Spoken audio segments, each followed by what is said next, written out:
Hallelujah, praise the Lord. Ang pinakamataas na pagpupuri, pagluwalhati, pagdarakila, tanging sa ating pinakamamahal na Panginoong Hesus lamang po.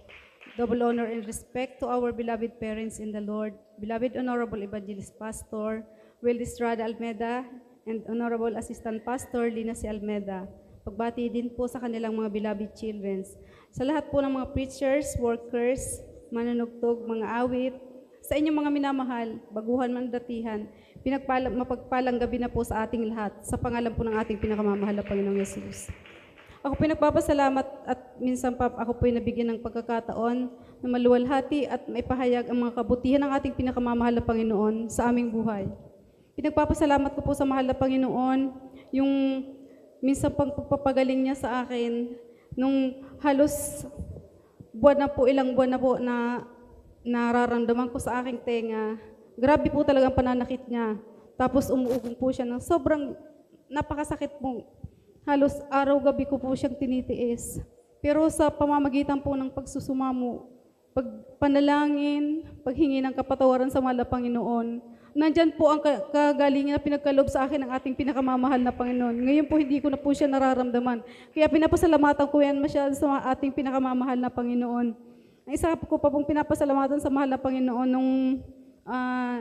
nung nakaraan lang pong linggo na dumating po yung kapatid ng aking beloved husband. Sabi ko po sa kanya, nasa iyo kung dadalo ka kasi kadadating lang ng kapatid mo. Pero pinapasalamat ko sa mahal na Panginoon kasi sabi niya hindi. General worship ngayon.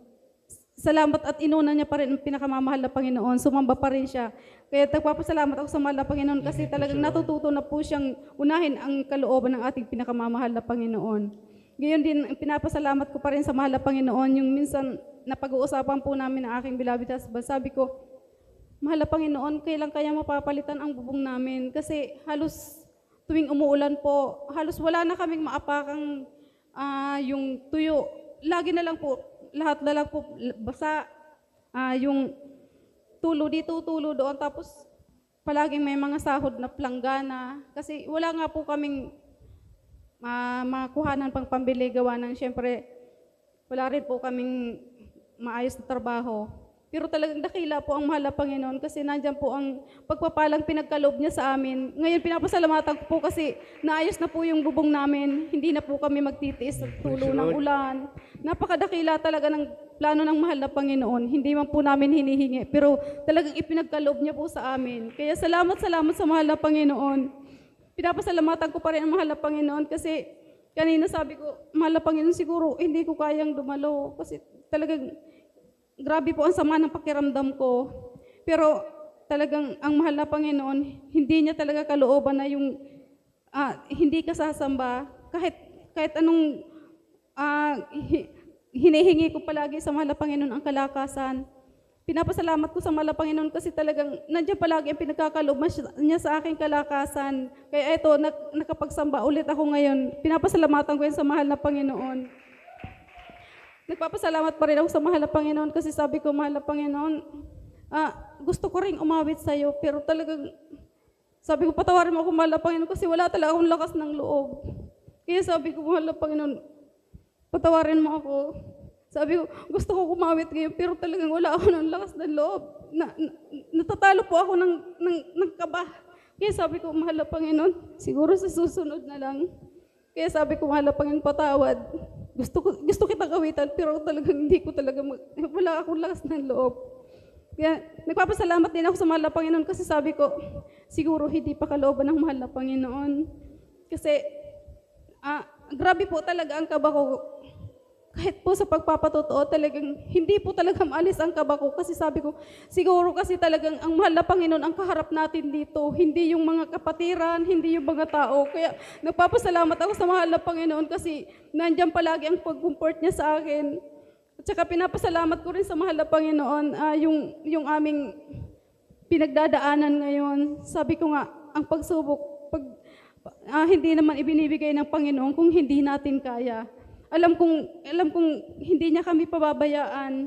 Nandyan palagi ang pag-comfort niya sa amin. Kaya sabi ko, mahal na Panginoon, salamat sa lakas ng loob na pinagkakaloob mo sa amin. parehas kami ng aking beloved husband. Salamat sa pinagkakalob niya ng kalakasan sa araw-araw.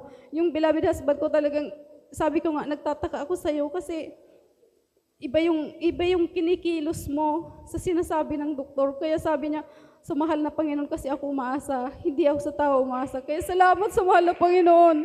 Nandiyan palagi ang kalakasang pinagkakaloob niya na hindi ko maninaisip kasi sabi ko, iba yung sinasabi ng doktor sa'yo. Pero pag ang Diyos talaga ang gumawa ng kaparaanan, iba talaga yung ipagkakaloob sa'yo, talagang sobrang kalakasan. Salamat, mahal na Panginoon. Pati sa akin talagang ang lakas ng loob na pinagkakaloob niya sa akin. Hindi ko talaga matatawaran. Kaya salamat, mahal na Panginoon. Palagi kang nandyan para umalalay sa amin, lalo sa akin. Pag nanghihina po ako, lagi na lang lumuluhod sa mahal na Panginoon. Itinataas ko yung kamay ko, mahal na Panginoon. Alam ko, hindi mo ako pababayaan. Hindi mo kami pababayaan. Lagi mo kaming panghahawakan. Kaya salamat, mahal na Panginoon. Lagi kang nandiyan para sa amin. Alam ko, hindi mo kami pababayaan. Ang pagsubok, malalagpasan namin. Dahil sa'yo, nandiyan ka palagi nakaalalay sa amin. Kaya salamat. Hanggang dito na lamang po ang lahat ng kapurihan, kapasalamatan, tanging sa ating pinakamamahal na Panginoong Jesus lamang. Hallelujah.